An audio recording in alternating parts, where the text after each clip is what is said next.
Yung kayo minahal kong mga karabisyon ay sabita sa atong Bible verse ning takna sa matawang nga gabion samtang dili pa kita matulog magtulo na kita o pulong sa Dios nga kini mao pag sikreto kanato ngadto sa atong buhi nga Dios. Ang sugo sa Dios isang yaong may balita sa tibuok nga kalibutan ug sa diha na nga malapok ang mensahe siyang balik aron pagkuha kanimo ug kanako kung ikaw nagmatinarong.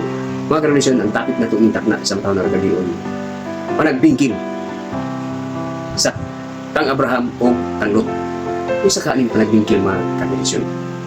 Kung sa kanin, siguro silos, bingkil, o nasuya na, sumangganin ng mga kabingkilan mga kabisyon.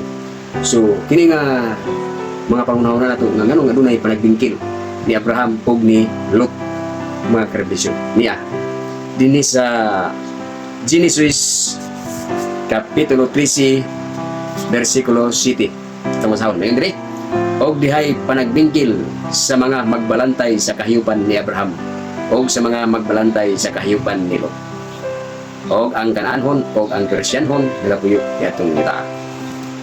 Mga kariblisyon, dili diay si Abraham og si Lot ang nagkabingkil, ang ila diay mga magbalantay sa mga kahiyupan mga kariblisyon. Ngano tungod sa kadaghan na siguro nagkalibog na nag-inilugay na sila o nakasagol na ang ilang mga mananap dito napitang mga karabisyon. Mauning nga usahay ang ilang pagka biningkilay siguro gumikan ini nga mga hitabo nga nagkasagol na ang ilang mga mananap dito napitang mga karabisyon.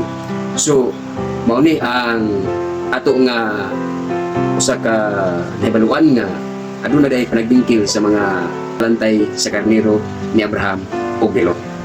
So ang atong nahibaluan karon minugo ra apan dako og punto mga karabisyon.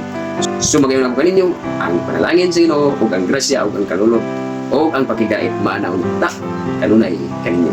Ug sa makausa magayon ako kaninyo daghang salamat sa inyong pagpaminaw ug God bless sa tanan.